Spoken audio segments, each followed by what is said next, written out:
जानेंगे पाइथागोरस के विलोम के बारे में। पाइथागोरस का विलोम, पाइथागोरस का प्रमेय पहले ही हम जान चुके हैं पहले वीडियो में। इसमें जानेंगे पाइथागोरस के विलोम के बारे में।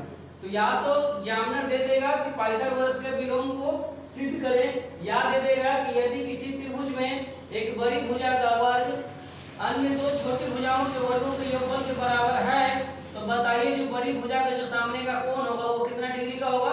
90 डिग्री का होगा। ठीक है, इसका विलोम वही करता है।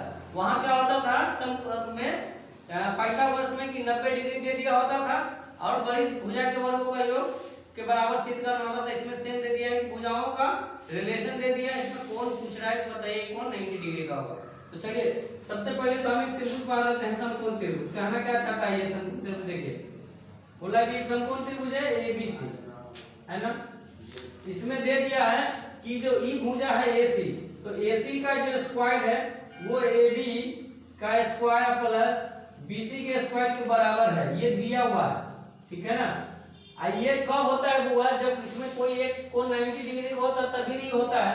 तो इसका मतलब ये दे दिया है, हमको पूछ रहा है कि B को है समकोण होगा, ये सिद्ध कीजिए। ठीक है, तो पहले तो हम जो दिया हम चुपचाप लिखेंगे। तो पहले हम लिखेंगे हल कर हल, है ना।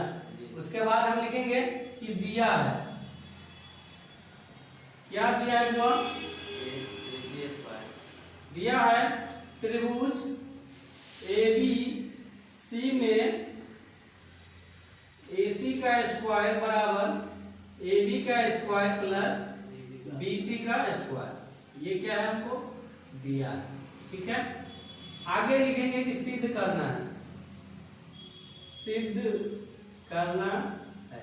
सिद्ध क्या करना है हमको? कि कोण B जो होगा वो कितना डिग्री होगा? 90 डिग्री। ये हमको क्या करना है? सिद्ध करना है। कहीं कोई दिक्कत? ये सिद्ध करना है। तो चलिए हम रचना करेंगे। सबसे पहले एक रचना कर लेते हैं।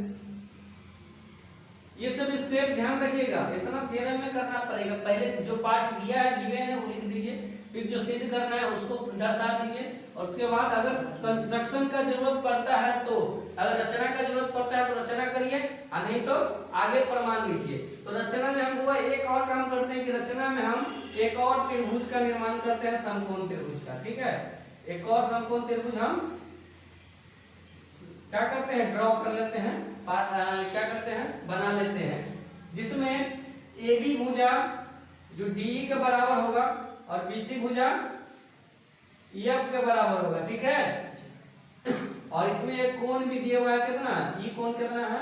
90 डिग्री।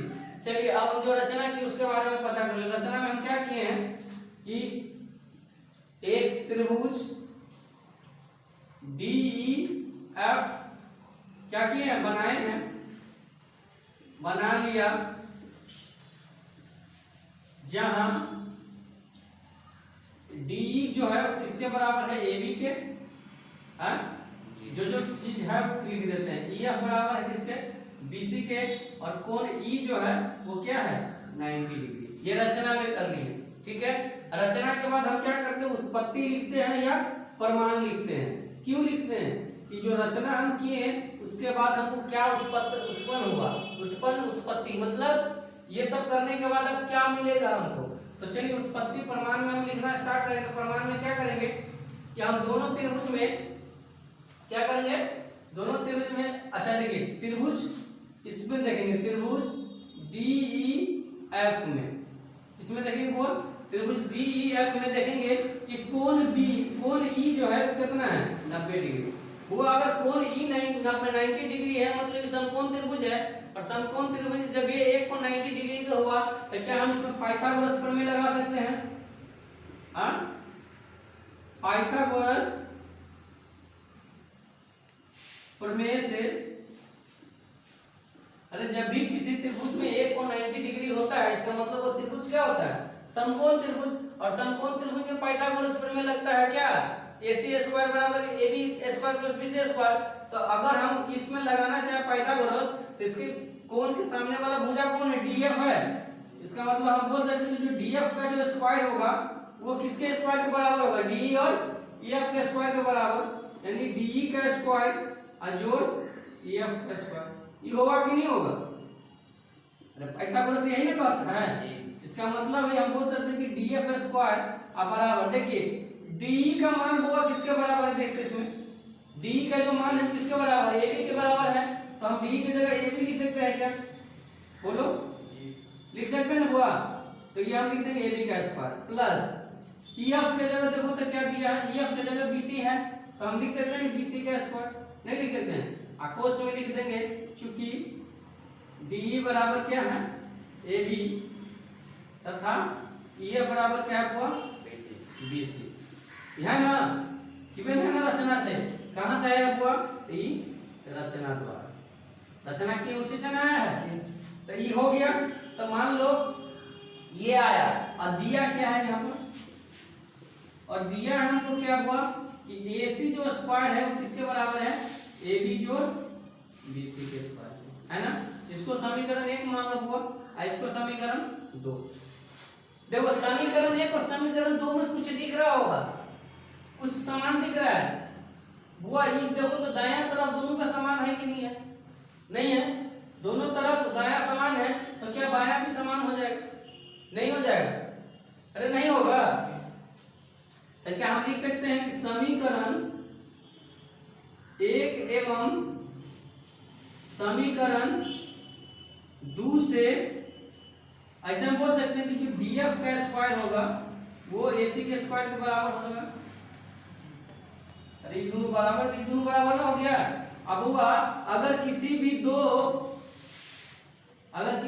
भुजा का स्क्वायर अगर बराबर है, इसका मतलब वो भुजा भी बराबर होगा, df बराबर ac भी तो हो सकता है, अरे स्क्वायर दोनों पर साथ है तो df बराबर ac स्क्वायर तो ac भी तो हो सकता है, यानी जो मान df का होगा वही मान क्या होगा ac का, बोलिए वो होगा कि नहीं होगा, तो अब एक चीज देखिए, त्रिभुज ABC एवं त्रिभुज DEF में वो बता AB बराबर D दिया था कि नहीं था, उसके बाद BC बराबर EF था कि नहीं, ये कहां से था वो रचना से था ना, अब हम अभी सिद्ध किए हैं क्या कि DF बराबर हो गया किसके AC के, बोलो बुआ df बराबर किसका हो गया AC के, ये क्या हुआ सिद्ध किए हैं, बोलिए सिद्ध किए हैं कि नहीं, ये जो ये होगा AC के बराबर सिद्ध किया है ना, तब हुआ देखो तो S सर्वांग समता से